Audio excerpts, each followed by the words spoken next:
Hi guys, bali magluluto pala ako ngayon ng binangkal. Ang flavor ay ubi. Bali sasalain muna natin yung ating all-purpose flour.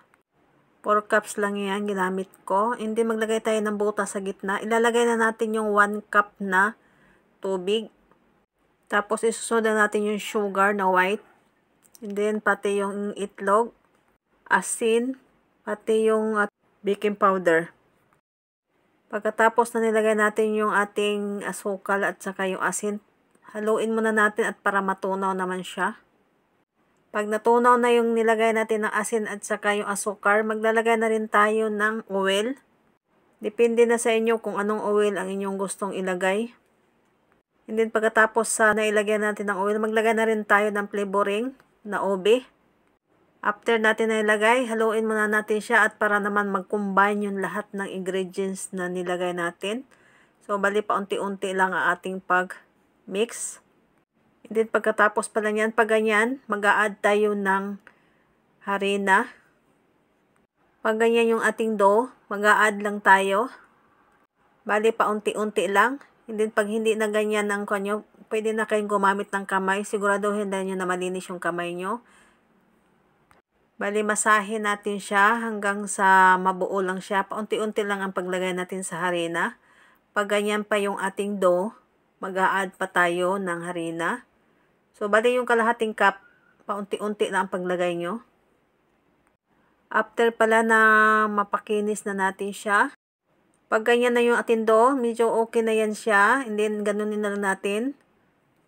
And then, pagkatapos pala niya na ganyan na yung ating dough, kukuha lang tayo ng konti. Bali, tama lang sa laki ng gusto nyo.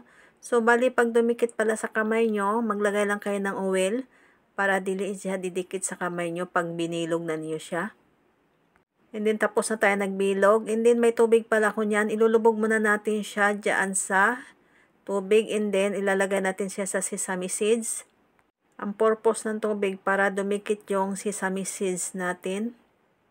Pag hindi ka kasi nilagay mo sa tubig yung ating dough, bali pag ipiprito natin siya, naghihiwalay siya yung sesame seeds, hindi masyadong madikit. Bali ginanyan ko lang siya, parang hiniwa lang sa ibabaw. Pero pwede naman hindi tapos na pala tayo. Bali naghahanda na ako ng pagpipirtuhan natin. Bali, antayin na natin siya na kumulo. Hindi naglagay na ako. Ang kulo pala sa mantika, bali hinaan lang ninyo ang yung apoy. Kaya para naman inanay lang yung pagluto ng inyong binangkal. Para maluto naman yung ilalim. After pala na naluto na natin lahat, yung ating ginawa na binangkal. So, bali tapos dyan sa pagluluto natin ng binangkal.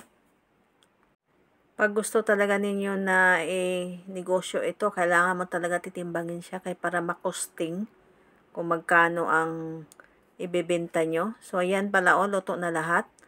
Bali naman titikman naman natin ngayon kung masarap ba siya.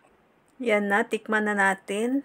So, bali masarap siya i-partner sa kape. So, bago magtapos ang aking video, thank you for watching guys. Maraming salamat sa inyong panonood.